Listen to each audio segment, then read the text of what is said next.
usisahau kusubscribe, like na kucomment.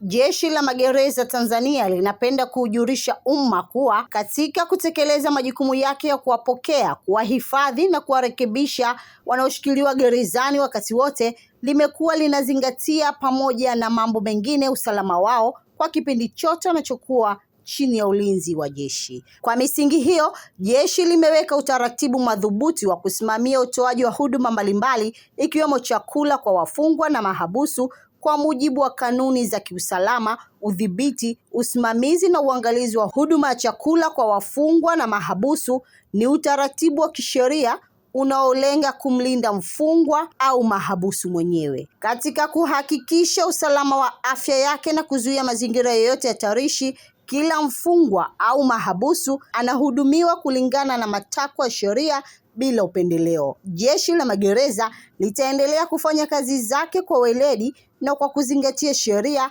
kanuni na taratibu katika kusimamia haki na wajibu. Ni taarifa kwa umma kutoka kwa Jeshi la Magereza Tanzania. Na taarifa hii ni kufuatia na kile kilichotokea hapo siku ya jana baada ya mwenyekiti wa Chama cha Demokrasia na Maendeleo Chadema Tundu Antipas Lissu anayeshtakiwa kwa kesi ya uhaini, kesi ilipokuwa inaendelea katika Mahakama Kuu jijini Dar es Salaam, aliposema kuwa amenyimwa chakula na magereza.